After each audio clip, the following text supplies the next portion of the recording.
Vamos agora a um outro exemplo, onde os osciladores estão acoplados, mas, de acordo com o arranjo que nós temos aqui, eles não têm a liberdade para se movimentarem em movimento de translação. Eles estão restritos a uma certa região do espaço e não podem sair dali. Consequentemente, nós temos agora uma situação onde o movimento é puramente oscilatório.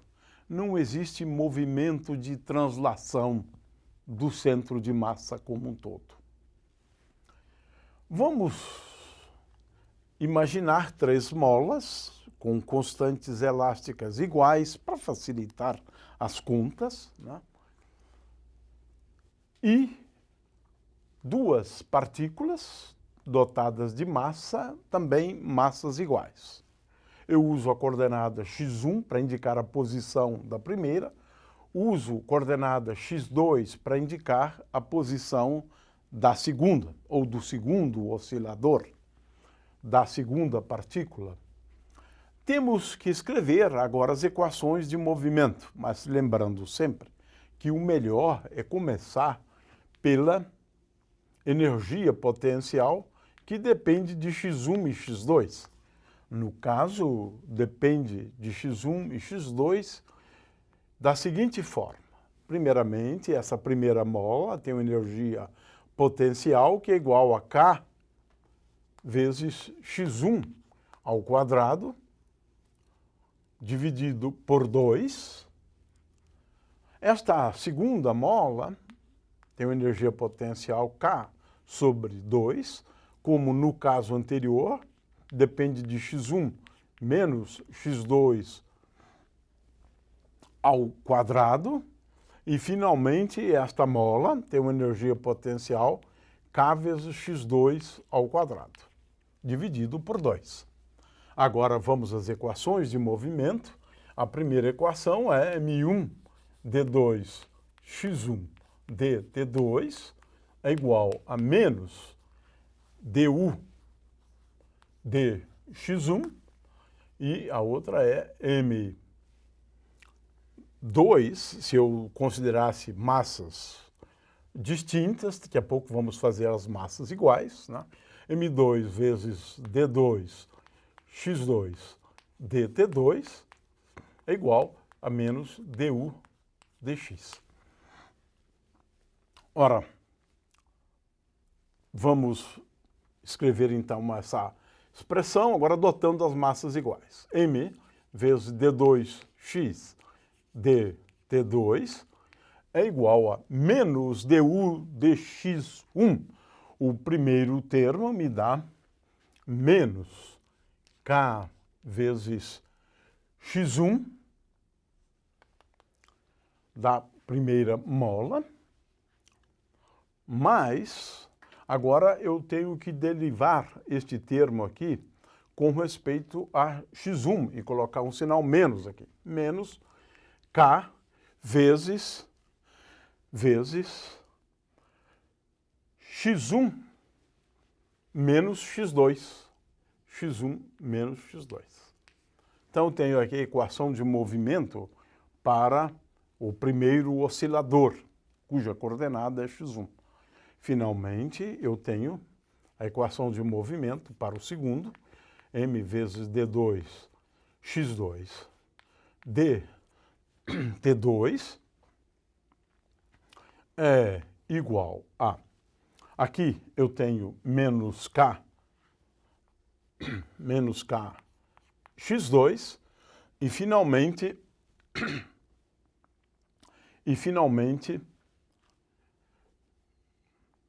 menos K vezes x2 menos x1. Para este termo aqui, vale, como nós sabemos, o princípio da ação e da reação. De qualquer maneira, quais são as equações agora de movimento? m1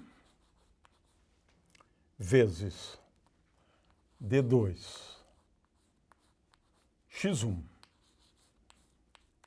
dt2 é igual a menos, eu tenho aqui menos kx1, menos kx1, menos 2 vezes k vezes x1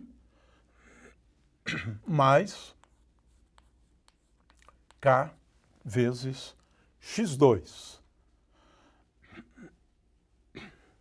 Claro que fazendo as massas iguais, eu tenho isso aqui apenas como sendo igual a m, e para a segunda eu tenho m vezes d2 x2 dt2 é igual menos k com menos kx2 com menos kx2 é menos 2 vezes k vezes x2. E agora, mais k vezes x1. Ora, vamos dividir tudo por m, mas aqui, de qualquer maneira, não vai fazer muita diferença, né? Nós vamos, então, considerar duas combinações, né, para as quais o movimento, as equações de movimento se tornam relativamente simples, né? Ou seja, vamos somar essas duas equações. Somando essas duas equações, eu tenho m vezes d2 dt2. Agora eu tenho aqui x1 mais x2. x1 mais x2 igual. E agora, o que eu tenho aqui, somando, eu vou ter menos 2 vezes k vezes x1 mais x2, mas depois eu tenho k vezes x1 mais x2. Então, neste caso, eu tenho como resultado final, eu tenho menos k vezes x1 mais x2. Eu efetuei a soma e agrupei, né? Eu tenho menos 2 vezes k vezes x1 mais x2 e mais k vezes x1 mais x2. Dá menos k vezes x1 mais x2. Vamos agora escrever uma outra combinação, que é tomando x1 menos x2. Então, agora vou considerar aqui com o sinal menos. Aqui vai aparecer o sinal mais e aqui vai aparecer o sinal menos. Então, m vezes d2 dt2 de x1 menos x2 é igual. Aqui eu tenho, então, como eu considerei o sinal menos, aqui eu vou colocar. Esse primeiro termo é menos 2 vezes k, x1 menos x2. x1 menos x2. Menos 2 vezes k, x1. Agora eu tomei isso aqui com o sinal negativo. Eu tenho, então, 2 vezes kx2. É exatamente o que eu escrevi. O primeiro termo, né? Como também eu estou considerando aqui com o sinal menos, eu tenho menos k vezes x1. E aqui tenho mais kx2, então menos x2. Para ficar menos k menos x2, kx2. Ou seja, considerando, então, a diferença, nós chegamos a essa equação aqui. Agora, tenho aqui uma coisa muito curiosa, que é a seguinte. Vamos introduzir a coordenada Q1 como sendo, por definição, igual a x1 mais x2 sobre 2. E vou introduzir uma segunda coordenada, que é Q2, onde Q2 é igual a x1 menos x2 dividido por 2. Então, eu introduzo duas novas coordenadas. Uma delas a soma e a outra é a diferença. Ora, feito isso, nós temos agora uma situação interessante, porque reduzimos o problema a encontrar a solução para estas coordenadas. Essas coordenadas são as coordenadas normais. Por quê?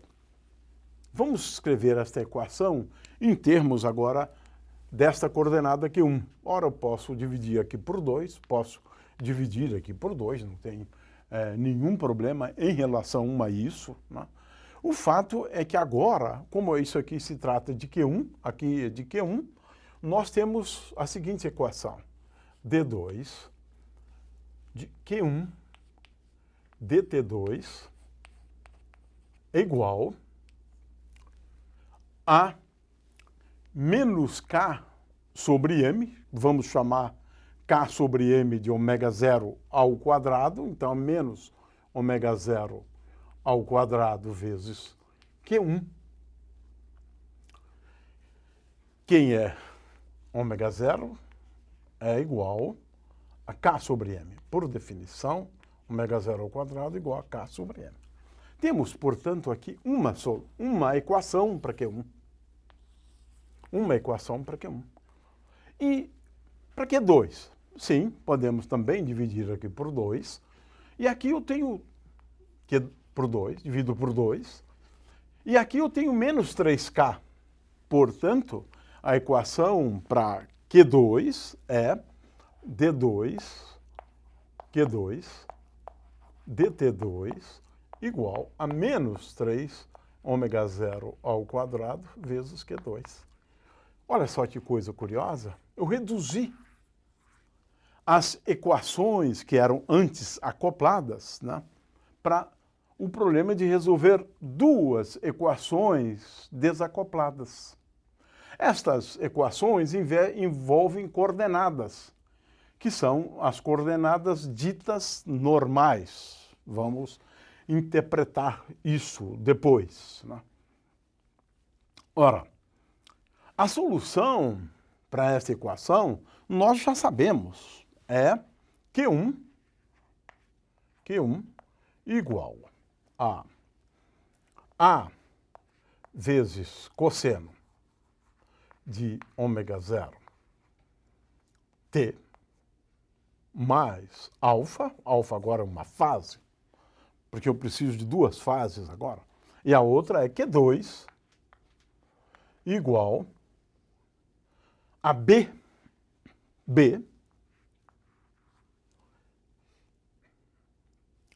vezes cosseno. Agora, eu tenho uma coisa curiosa, porque aqui apareceu 3 vezes ômega 0 ao quadrado, né? Consequentemente, eu vou escrever isso aqui como sendo igual a ômega ao quadrado, e essa frequência que aparece agora aqui é raiz quadrada de 3 vezes ômega 0 vezes t mais delta, mais beta. Vamos colocar uma outra. O que eu tenho aqui? Duas soluções envolvendo duas constantes, A e alfa. Uma outra solução envolvendo duas constantes, B e beta. Alfa e beta são duas fases, né? O fato é o seguinte, eu tenho as soluções e agora o que eu preciso, eu tenho as soluções para Q1 e Q2, mas o meu interesse, na verdade, é x1 e x2. Como é que eu resolvo isto? Olha, destas relações seguem que, somando, eu tenho que x1 é igual x1 é igual a Q1 mais Q2. Pura e simplesmente somei e encontro que x1 é igual a Q1 mais Q2. Agora, se eu fizer a diferença, eu tenho, e somando, fazendo a diferença e somando, eu tenho que x2 é igual a Q1 menos Q2.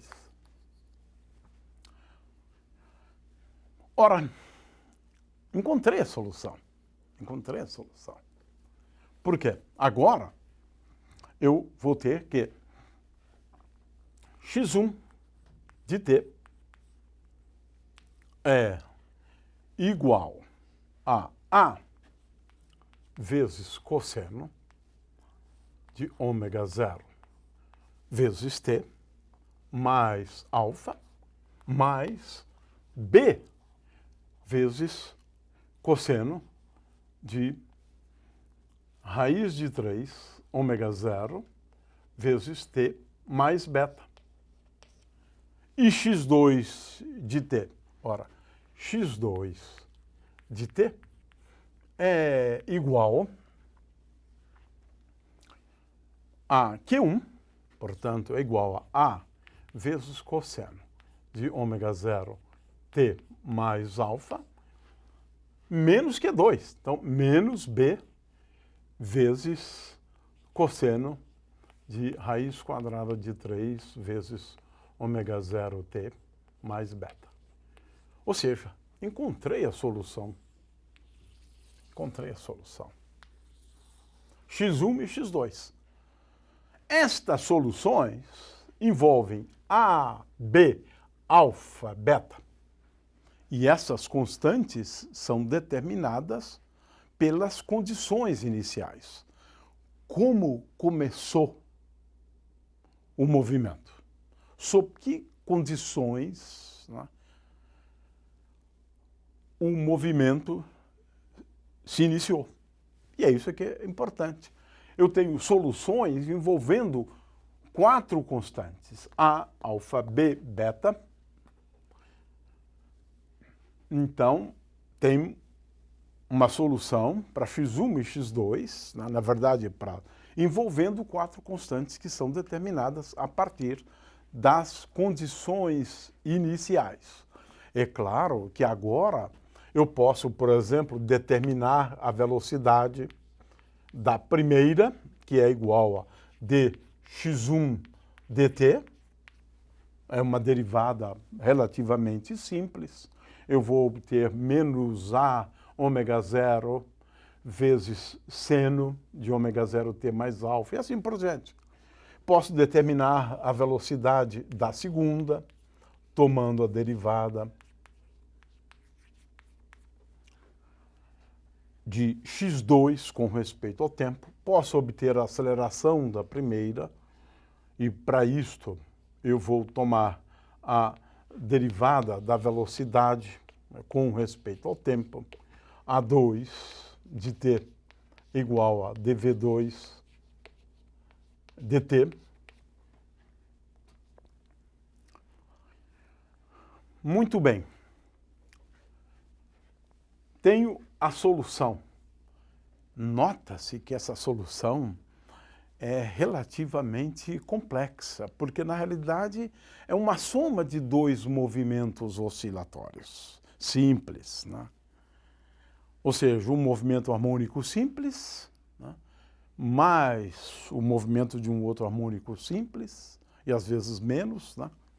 Mas o fato é que a solução é relativamente complexa. Para a gente entender o que significa Q1, o que significam essas frequências aqui, né, e os modos normais de oscilação, vamos então para o próximo tópico.